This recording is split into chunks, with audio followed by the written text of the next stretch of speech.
Hello and good evening. I'm Sandeep Patil, your host today. On behalf of the Indian Society of Landscape Architects, Gujarat and Rajasthan chapters, I welcome you to one by one workshop sessions. In light of this unprecedented event where everyone is stuck at home, we are organizing an online forum to present the work and experience of landscape architects from across the country. Before we begin, I request you to turn off your mics and ask all your queries in chat. Today, we have with us landscape architect Dwaipayan Bhattacharya from Kolkata. He completed his Bachelor of Architecture from Jadavpur University, Kolkata, and Master of Landscape Architecture from CEPT University, Ahmedabad. He received the Sri B.V. Bhagwat Memorial Gold Medal during the course. He worked with Design Accord for 5 years under landscape architect Madhu Mazumdar. Dwaipayan and his wife Joyita Das, who is also a landscape architect from CEPT, started their practice Layers Design Studio in the year 2016 in Kolkata. He will talk about learning in situ today through his work. I welcome you, Dwaipayan. Do tell us about your journey so far. Thank you, Sandeep sir. Thank you for this fantastic opportunity to present in such a forum. I would definitely thank ISOLA as a whole and ISOLA Gujarat and Ahmedabad chapter, Gujarat chapter and Rajasthan chapter. Uh, so to start with, my experience of establishing a farm in Eastern India and Kolkata after working in Delhi, I would talk about. So as of now, we are entirely enjoying the whole journey. So we started in 2016 as a small home office, handling 2 to 3 projects for first 6 months, and we are very fortunate now that we have delivered more than 50 projects now, and we have a good team of 8 to 10 members. So after working in Delhi with architect Madhup Majumdar in Design Accord for nearly 4 years, we came back to Kolkata with the urge of doing something in the hometown and to relearn from the scratch. So working with Mr. Majumdar had exposed us to some of the largest and prestigious projects all over India. But somewhere there was something lacking in our understanding and our knowledge, I would say, from the basics. So from there we started thinking of starting it from scratch once again. Uh, Next, coming to the point that Delhi had a very matured society for architecture as well as landscape architecture practice, while in Kolkata it was in a very raw state. So there was a general ignorance about the actual scope of a landscape architect and the, the work that a landscape architect can and the value the landscape architect can give to a project. So uh, now coming to our business, I would say that this was also a time when Kolkata was facing a huge real estate boom. So mostly in the MIG and LIG sector, as and to the most of the builders, landscape design was seen as a marketing tool to impress the buyers. So we got in, we became a little fortunate there to get into such projects, add some valuable landscape to smaller projects, and we created a small niche for ourselves to sustain in the whole uh, business. Lastly, I would must say that what keeps us going about this doing this practice in Calcutta, that we get to travel all geographical locations. We are working in Darjeeling Hills, the tea estates, the forests of Sundarban and Jharkhand, as well as we are working some projects in Nepal, Kathmandu, in a hilly area. So as of now, other than the practice only and the business, I think everything, the whole experience is keeping us going very well. So with your all the blessings and good wishes, I think we will do much better in future. Thank you, sir. Absolutely. Thank you. I request you to start your presentation now. Right, sir.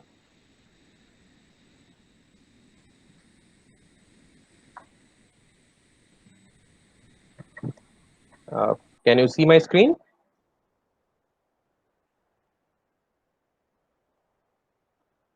Yes, I Just can. let me know if you. Okay. So our we have a small company called Layers Design Studio. We practice landscape architecture. My wife Joita and myself, we both are landscape architects from SEPT. We started this firm in 2016.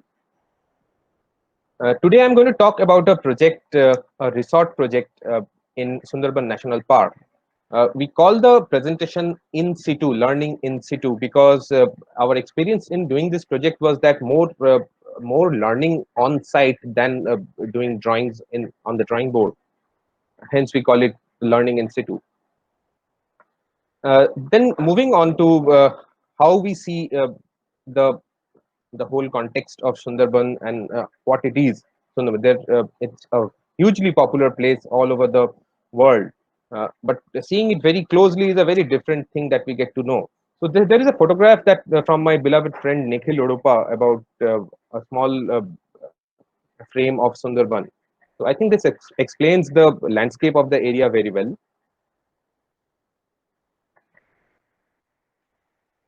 Coming to the site, so here you can see a broader context of the whole region. So the red boundary here is the actual Tiger Reserve boundary. It's a large boundary. The blue boundary is the core area of the forest, which is unreachable, and it's the tourists are not allowed in that area. So the green area, the boundary that you can see, is a Shojine Khali Wildlife Sanctuary. This is a reserved a place where tourism is allowed partly. Our site was just beside that. You can see the red dot here. So the site was part of a small village called Dulki in the Goshaba island of Sundarban. Goshaba is also the most populated island of Sundarban. Our site, so as you can see in the lower photograph, there is a river which is running beside our site. The site area was 8 acres. Now coming to the image of Sundarban, what do people have in their mind as the image of Sundarban? So firstly, the network of creeks, what we call as the delta. Then the fishermen, the people of Sundarban is definitely a very important part. So some interesting facts like people wearing masks to scare the tiger, the goddess, the bone baby, the guardian spirit of the villagers, the honey collection expeditions, the fishing dinghy, and definitely the Royal Bengal of tiger. So these are the popular images of Sundarban that you generally get to know. There is another image of Sundarban which we generally don't get to see is the village part of it, because villages are very well mingled with the whole landscape. So as you see in this panorama, there is a large number of villages nestled within the very much similar to what a typical Bengal village is. It has ponds, it has large agricultural fields. This was again a very interesting part that we used to travel nearly a 15-kilometer boat journey from the nearest road head, approximately 2 hours journey from to reach the site. So as you can see, we used to travel every time like that. Now coming to the immediate site context, as you can see on the upper left-hand side corner photograph, this patch of land, the corner patch of land is our site. And right beside it has a bund, and after that the river is there. So the floodplains, mangrove floodplains are prevalent in the adjacent areas, as you can see here. So we are walking around the earth bund here, and you have the river on the left side and the site in the agricultural village on the right side. So you can see how the adjacent agricultural land used to look like, the water body, the grassland at the site, the bund itself. And this is the waterway access point, how we used to reach the site. So river was having a mudflat mangrove zone and then the main river. During the floods, there was a situation of around 300 to 500 mm of water logging for nearly 7 to 8 days during the flood and cyclone situations.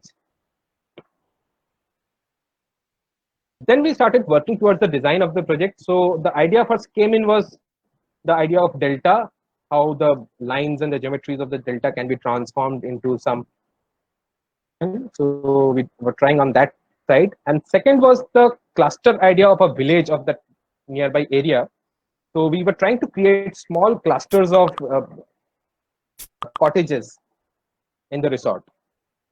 Now I'd like to take you through the kind of design and the master plan process that happened through the full site. We had access of the site on both the ends, and we had a 100-meter prohibition of construction zone. So this was the line of that. Hence, we started creating a master plan which was restricted only to the 30% area of the whole site. The road which was in the rear part of the whole site, and then placed the blocks in this fashion Then came in the process of the site planning, where said that the whole site was lying low by 300 to 500 average.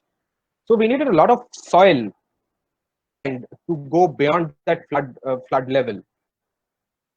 Source of soil for filling had to be chalked out. So we thought that we'll create a series of water bodies in the whole site, a connected water body, as you can see here, which will give us the required amount of soil. This water bodies will also help us in water storage and reuse of the water. And third, it also was a flood buffer during the heavy rains. So what happened is we did a quick calculation. The catchment area of the whole site and the soil volume that we were getting a nearly total soil requirement was dealt from the site itself. Then we started thinking of how to use that excavated soil. Did a general gradation on the whole site, and with some extra soil, we had created a series of bunds, as you can see here with the dark green color. They were put together to be as the base of the cottage units. We had started building the bund, and then on the top of it, we had placed the building blocks, the cottage blocks. The central block was the dining hall, pool with the spa and changing room. So you can see a small sectional strategy here. The was for the cottages, and from there we came down for the water bodies. So this was the total master plan that we had built.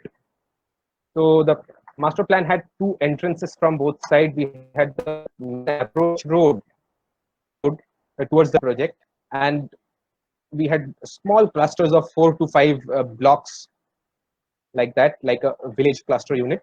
We had 4 courtyards of such. And then the water body was a connected water body, which is creating a winding water body experience like what can be experienced in the Sundarban in itself. And then we created some open spaces, like they needed some banquet facilities, some campfire zone, some play area, and a sports zone, and a swimming pool at the center of it. So this was a initial aerial view that we had created.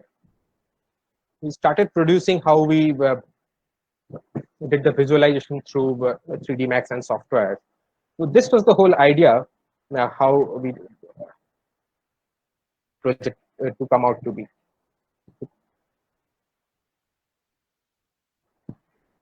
The parts of grassland floating into the wetlands, tall grasses. We created a small island on which we had put some sculptures of tigers to woo the kids. These were some more photographs of the dining block area, a breakfast a deck along a pond, the swimming. So now the construction process started. So that was the design process that went on. Then we started the construction process. The first thing that was done was the digging of the pond. There is the connected pond, which has been dug out at the first step to get the whole soil out of it.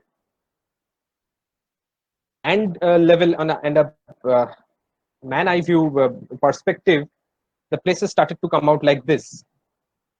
This is the dining block floating on the water, a small cluster of cottages beyond the water creek. I would like to, so the project is not built yet, so I'm sorry we cannot show you some pretty photographs of the whole thing, but I think some of the fun facts that came in between while we were doing the design is that the intrusion of the big cat, I don't like to use the word intrusion of big cat. This is actually intrusion of ourselves within their territory. But still, so we were first to build the boundary wall of the whole project. And during that, the villagers came in and said that we do experience tiger visits nearly once a year or twice a year. About that, So we found out through small literature study and the forest department text that the fencing has to be at least jumping distance, the height and the length is 9 meters, 30 feet, and height was 12 feet. So as you can see here, the boundary wall was designed like that down one side. So we had to keep a 10 meters distance from the embankment.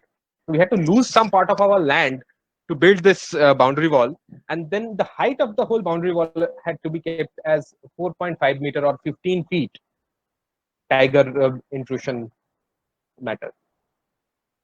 Now I would like to come to one of the most important part of this whole project, which is the planting experience. The client definitely wanted us to experience in the landscape because this was essentially a forest. But it was really tough to achieve a forest in a very short span of time. So we started to think of what kind of forests can we grow from the first day. So the first thing came in mind was a grassland forest where a tall grasses can create forest experience. Then shrub thickets like pandanus or something. Third was a bamboo grove, fast growing plantations which can create a forest experience. And the last stage could have been the tropical forest experience, which is a kind of matured forest with all the big trees grown and the understory all there. So while planning this, we started to do that. And we started putting all these species as per their position. So as you can see, the water had the nymphaea and some other aquatic species. Then the edges had Typerus grass and the typha, which we call it locally hogla. Zone plants like canna, then followed by tall grasses like fountain grass and lemongrass, kashful, so which could create a blocking view blocked experience and give a sense of forest to the viewers. So this was the first stage that we thought 0 to 1 years of the plant growth. In the meantime, we had already planted the shrubs and the trees. So the shrubs were now taking place, were growing at a time. So during the course of 1 to 4 years of plant growth, the main plants and the shrubs that we are focusing on is the mangrove variety of palm, which is Nipa frutescens. Then wild growing shrubs like Calliandra, Caesalpinia, or Pandanus. Fast growing dense palms like Chamaedorea palm or cluster palm. And lastly, the bamboos. So these were our second stage of planting. So these were growing while the first stage was matured. The second stage plants came up. The lower plant species were naturally dying. And the third stage, which was from fourth year and beyond, that was the trees will grow beyond the size which will again dominate the whole character of the landscape.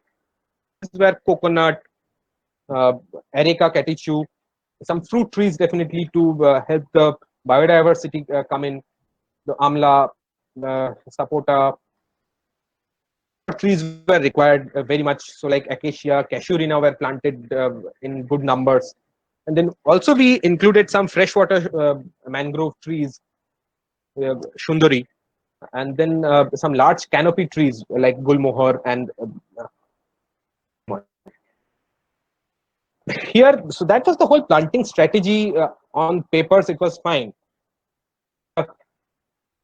Realizing that the plantation is not so simple in drawings in this case, had to go through, just a second.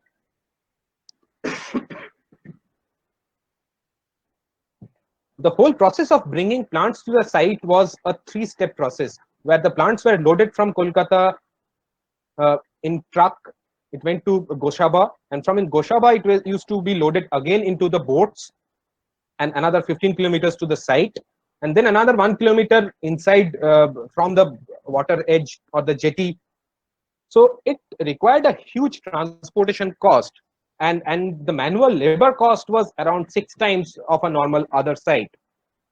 Trips had to be reduced, and that guided our whole purpose of a plantation strategy, size of plants that can be procured at site. So we had to go with a very small size trees, or not so overgrown trees. The main issue was to reduce the weight of the plant. We had to come up with the stages of plantation, which can give us a three-stage forest experience, a different kind of forest experience.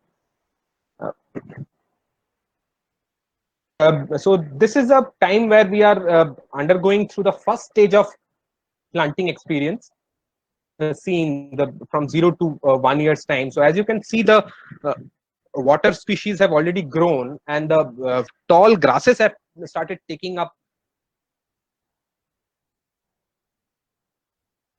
This is a it's a very present photograph around 4 or 5 months ago. So where we can see the first look of the water body and the cluster formation. Here came the third point of challenge, where services and the water supply of the project. So initially we had been thinking of doing a bore well underground water, but then after several trials we could not find any groundwater near that area, and we had dug up to around 1800 feet down in the ground, but the groundwater was present in that area at all. In consultation with a very experienced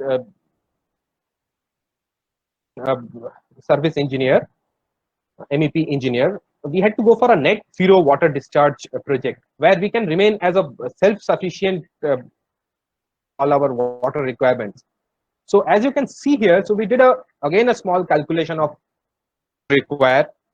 So the total collection of the rain was around 35,000 kiloliters per year. So that was the total collection, excluding the seepage and the evaporation. Then the water requirement every day was coming up to around 5,000 kiloliter, much lesser than what we were collecting. Definitely there was another requirement of irrigation to irrigate the whole project. So the irrigation requirement 23,000 or 24,000 kiloliter per year.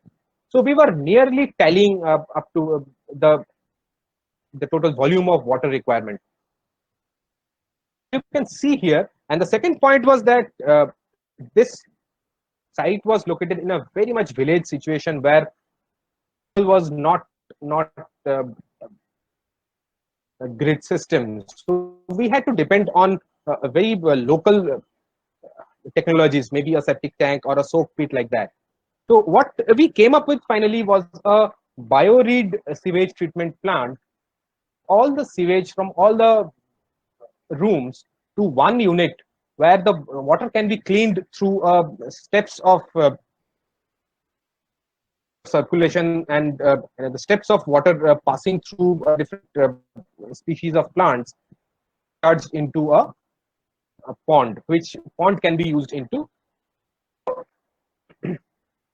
So finally it came up like that. These water bodies were used as potable water supply. So from there we took the water into our source, into the rooms. The other water body was used for the buffer of the swimming pool water, connected with this pool.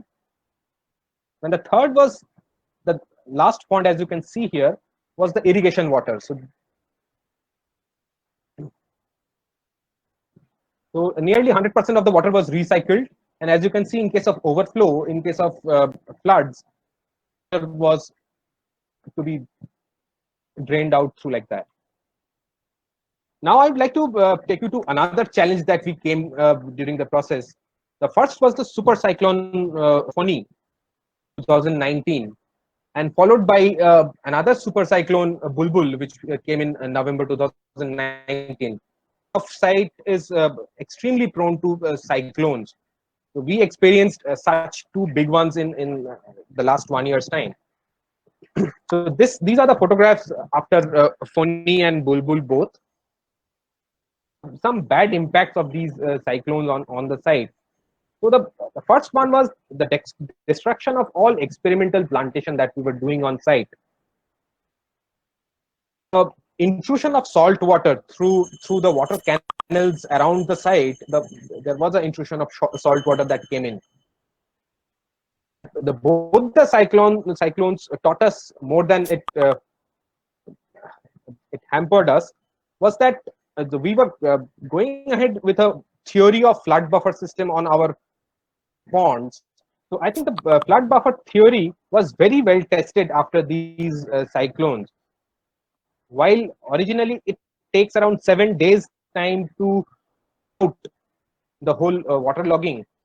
So, but in our case, it took around 24 hours to 48 hours in the first case during Fani in April 2019 to drain out the whole water.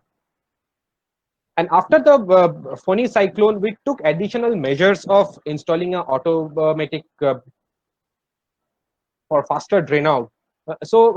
Finally, during November 2019, the waterlogging period was reduced to up to around 12 hours, considered to be very good in that area, where the waterlogging is generally in the whole villages of are 7 to 10 days.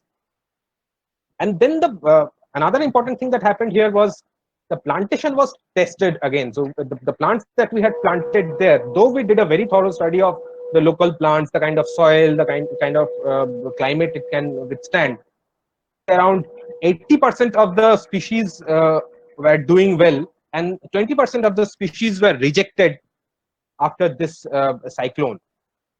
Clear indication that what we can plant and what we cannot plant on the site. We were doing a lot of soil churning, so we put in a lot of excavated soil from the site itself, as well as some soil brought out from outside.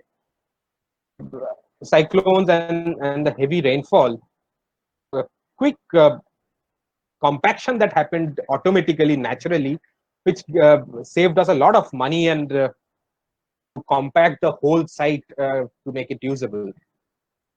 So now I'd like to take you to some of the last areas where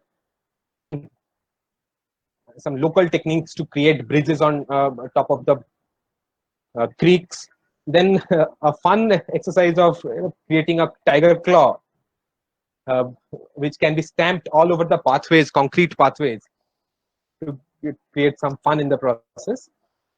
Then you can see the how we started doing the pathways, internal connecting pathways, because here again, tiles and stones for outdoor use was very hectic here. So what we went for was pure concrete cast in mold on site directly, which was fast as well as cheaper to be executed for such a large site. Swimming pool below, the client had a fancy about swimming pool, so we had created a large swimming pool there.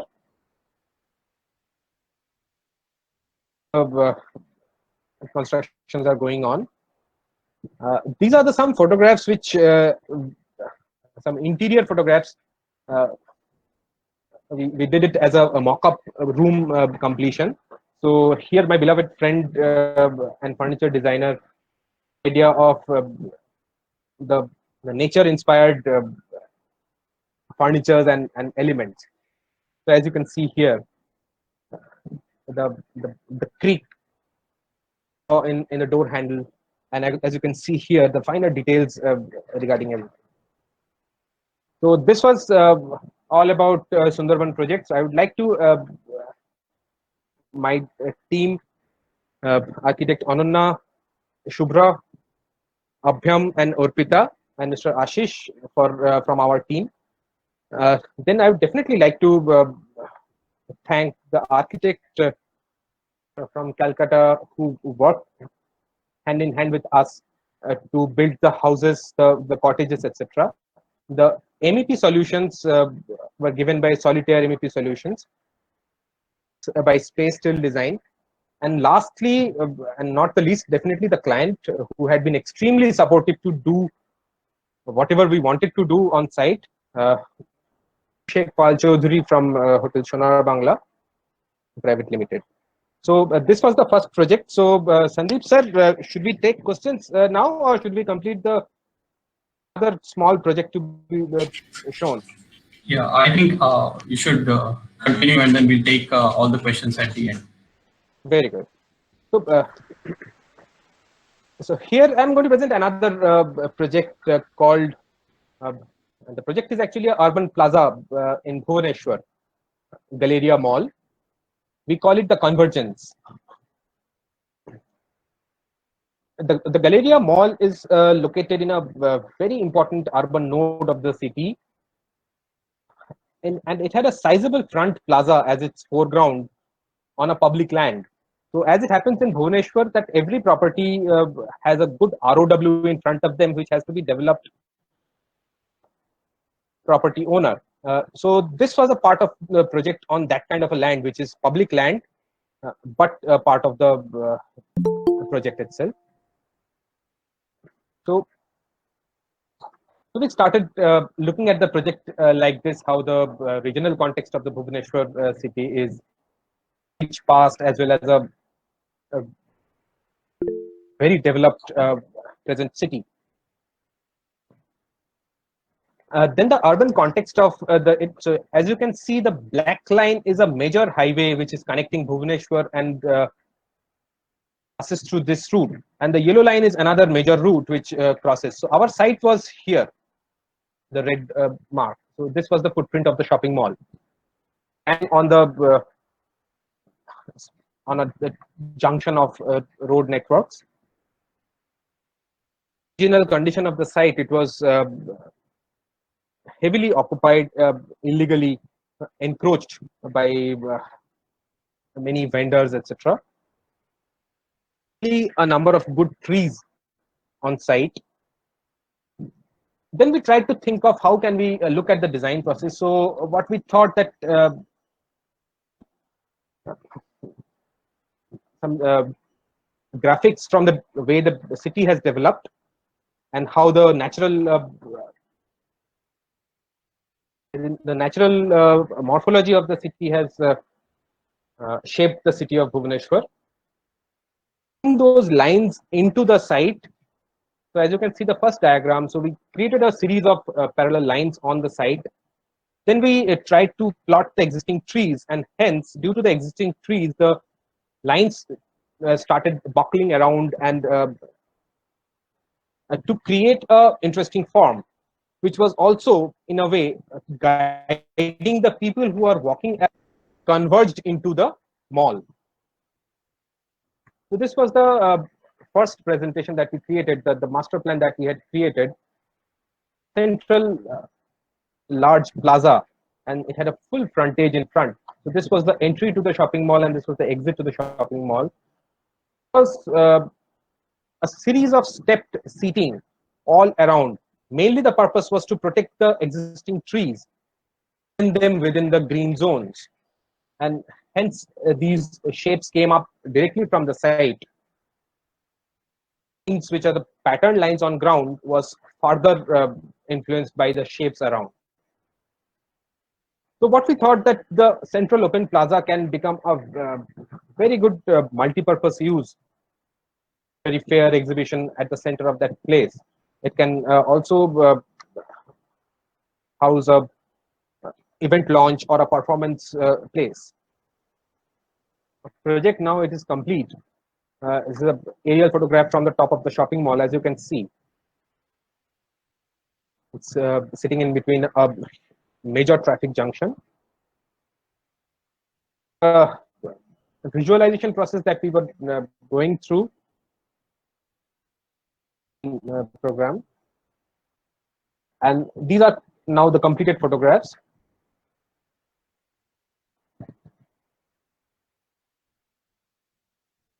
We introduced some sculptures, other projects definitely, some night views. So what interesting in this project was that working in such an extreme busy scenario of a city condition, the site tackled to really get executed in this kind of a manner.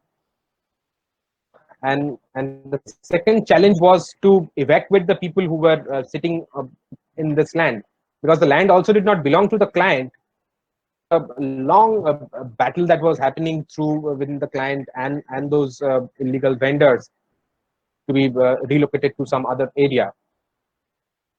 I think one major concern was that how the project is going to be used in the process.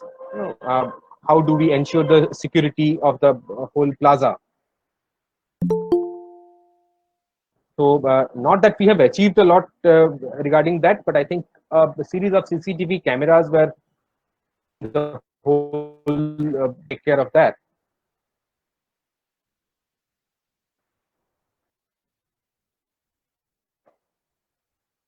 So these are some build photographs. This is complete. So I would like to acknowledge my team, Energy. I'd like to acknowledge architect JP Agarwal for his guidance in this project, and definitely the client. Thank you, everyone.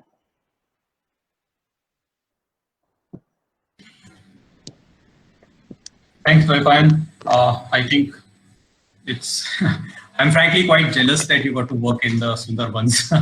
It's so I sort of read about the Sundarbans in Ghosh's book, and it's been that idyllic place that it's very difficult to reach, but once you sort of reach there, it's like a paradise that you've never seen, right? True. So yeah, it's beautiful. I think you can stop your sharing now. It's still sharing currently. Sir, are we expecting any questions from the audience? Yeah, I have quite a few questions. I'm saying your screen is still sharing, so you could stop screen sharing. I will stop presenting. Yes.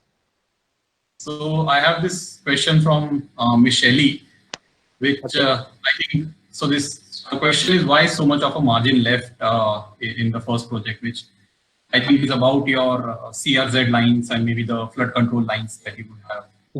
Yes. So in this zone, we were in the CRZ3 zone, from 100 meters to 200 meters as per the site.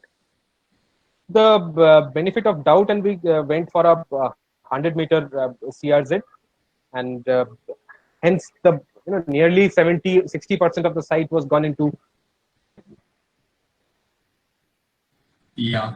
So what is the length like? Is it like in percentages, or is it like in meters? No, it's in meters.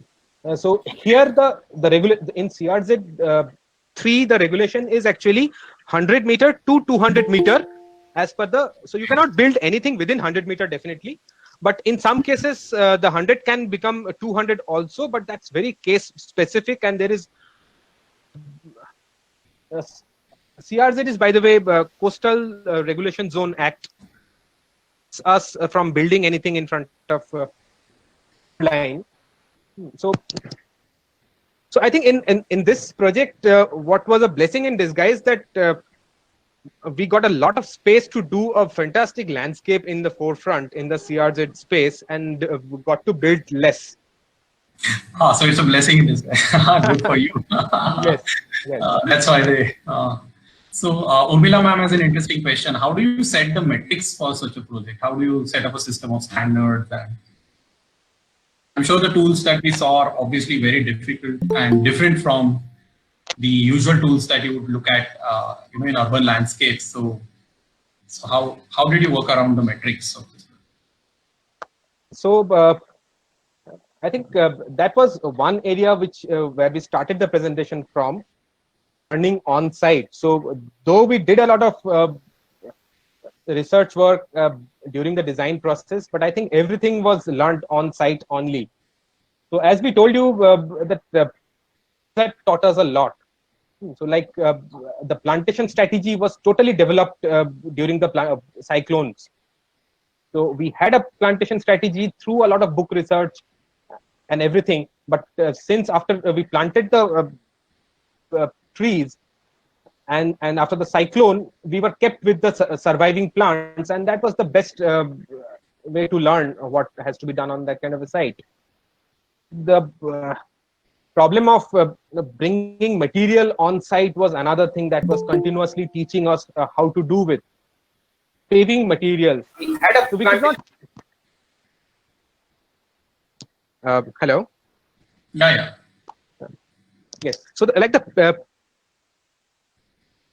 materials, etc., were all what can be done on site. So we used a very basic mud concrete type of paving, added some cement and some aggregate and mainly mud to create on that site. And definitely, again, going by the architecture of it, the roofs were very much tested during the cyclone. So we had a plan to do earthen tiles on the roofs, which were more permanent.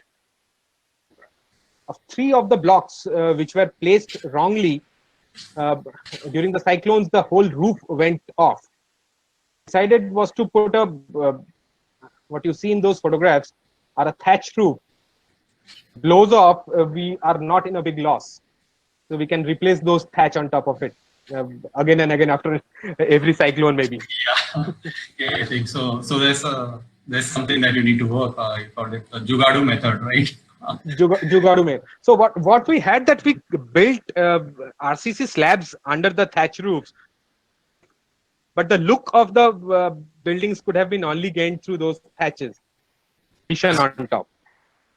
Yeah. So that's good to know. So there are quite a few questions here talking about the treatment for the pond edges and also whether it is required and how were they lined. Some more details about that. So I would say that this is one big blessing to work in the whole eastern zone itself. The groundwater in this area is the groundwater. It's mainly the water table, the top surface water table, which is very close, which is around lying in within meters to 3 meters, not beyond that. So we did not have to line the water bodies at all. The whole place out, and the water body was created. And for erosion control, we did some bamboo piling all along the edges. Okay. So there are also some questions on whether you considered using bamboo for maybe construction of. Yes, definitely we used bamboo in landscape part. The buildings were definitely had to be constructed permanent. So we finally went for a column beam structure. Walls, landscape elements, etc., the pavilions, the bridges on the water bodies, these are all being used in bamboo. Correct. And then there is a question about BioRead sewage treatment that you have used. So Yes. how did you? I mean, it's pretty difficult. At least I know what the BioRead sewage treatment is. A place which has a very high water level, it's very difficult to sort of install and operate in that sense. True, but we got in touch with a expert in BioRead from Goa. So they have been installing these kind of BioReads in all over the country a lot. It was an idea from our end in the beginning, and then it was totally executed by an expert. Two is that we had to raise the whole BioRead tank a little bit higher than the adjacent site level, flush with the ground level in that area. So we had to mount it up. The tank was raised up by around 1 meter high and flow through. Oh, right. So, okay. So some, I think, questions regarding the second project that you have as to how do you convince a client to look at a project like that, especially since it's very valuable urban land. So if you can talk about how you look at the lighting of the project, how it is used in the evenings, and how you consider that aspect. Okay, so I think there was one question from Beyond Green regarding the first project. So that was very interesting to me. Was after going 1800 feet, there was no water. So what was the water management? How was the water management done? So there came learning in between the process. So we all were hoping that we will get some water from the ground, but we did not get the water from ground. So pond. So as we have shown in the presentation, we had 3 completely disconnected water bodies. Water bodies we fed with only the rainwater coming from the top of the terraces and the cleaner ground. So those water were redirected into the first water body, taken back water filtration system, and then circulated back to the rooms. So it was mainly we are depending on wholly the rainwater in this project. Okay, quite interesting. So you Now- have a lot of water everywhere, but nothing to use. It's like that. Exactly, we have a lot of water, but using every drop was very important here. Yeah, yeah. So about the other project, the question that you asked, Yeah. how we convinced the client to do such kind of a project. I think it was not us. I think the client only convinced us to do a fantastic job on that project, because the foreground of the whole shopping mall, in a project where a shopping mall gets a bought out land. So the shopping malls are nowadays dying to create a urban plaza in front of them out of their bought out land. But here, the out of the city's planning, the developer got a land which is right in front of their mall, obtained by them. So that was a big savings on their end to create a urban plaza in front of their mall. Yeah. So like if everybody else is making more plazas in front of their malls in their own land, but here the land was somebody else's. So Right. that was a So very it's more valuable like a land. CSR activity is what is that Yes, yes, what yes. I understand. CSR activities put into your own use. Yes, of course, of course. Yes. Okay. And we still have questions for the first project. I think a lot of them are also regarding planting, as to, how do you look at species selection for Sundarbans, and you're saying that a lot of species get uprooted with every cyclone. So do you have like a replacement? And then Divya is asking whether you then install a transit nursery or a nursery at the site to keep this cycle sort of gently. So yeah, any thoughts on that? So first of all, how do we select the species on site? I think we went totally experimental basis on this regard. Forest officer in that area, we studied some literature of that well. But to be honest, the tree species that were marked in that zone was mainly for the forest and the river edges. So that was the inland condition in that area was very different. So as we have shown you in the picture, initially the general idea of Sundarban is that creeks and the forest land and the mangrove species. But once you come in slightly inside, actually a agricultural land, and which is no more very similar to what the Sundarban climate is, or the Sundarban soil is. So we had to number of species suggested by the forest officers. Definitely, of the normal species that we found in the village were taken into consideration. Secondly, how if we had created any transit nursery in between. So what we nurseries were more prone to cyclones, because all the plants are kept in one stack, so it was more prone to damage. It was singular trees planted in one location was better saved in that way from winds. And the damage was mostly not due to the wind. The damage was due to the waterlogging and the saltwater spray during the cyclone. A better test to the plants whether they can sustain that kind of a waterlogging and water spray. So you're already looking at plants that then are salinity resilient in that sense. Yes, it's already time tested. So whatever plants we are left on at site, they will do well. Of course.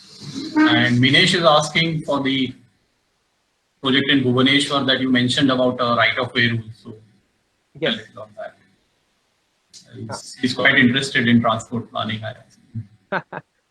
Sir, definitely there was a question on that. The local authorities about the right of way and the future plans of roads. So what we got from them was they had already thought of a cycle track to be made along the, was under the overall city planning process. So we took those sections from them and we executed ourselves on site, so that they, in no chance they come beyond the cycle track and start eating up our land. Created their boundary by their own rules only. Right. So you must be talking about Swayam's work as a part of the Smart City mission. Yes. So Dwaypan is talking about Swayam, who's also going to be in the future editions. Interesting. So I had a question. So this journey that you do every time going to the Sundarbans, right? I think you also talked about going by boat and then the material being very difficult to transport, and in several years. So how do you really look at it like this, right? I mean, as an office, you're really talking about a project that may last, let's say, 5 years, 10 years. It's difficult to assume, right? Because you do 3 years of work and then there's a cyclone and you go on again and again and again, right? So work on a pace like this. I would say that in this kind of projects, we don't think much about the logistics at all. So we just love these projects and we don't calculate much while doing these. I think I'm sure that it's like that. But yes, I think it's quite interesting and exciting. And like I said earlier, I'm quite jealous that you get to visit the Sundarbans so frequently. and moreover, we get to eat local fishes in our lunch while we go to the site. So that's another thing that. I'm sure. That's quite interesting. So it's nearly 6:30, and we'll look to close this. Yeah. Thank you everyone for looking at this event, and thank you Dwaypan so much for your presentation. It was very exciting to see your work after so many years, and let's keep doing this again. Say our next session will be landscape architect Bineet Chajer from Jaipur. He's an academic who will speak on the adoring journey of landscape to its dividing theories. Take us through Rajasthan's landscape and geographical history. I'm looking forward to that, and it should be pretty exciting. I want to thank the audience, all of you here today. We've been getting messages of some tech errors that are happening in Google Meet, and we apologize for the same. Hope to resolve that by the next session, and we look forward to seeing you here soon. Thank you. Sure. Thank you. Thanks. Thank you so much. Bye. Thank you. Bye-bye.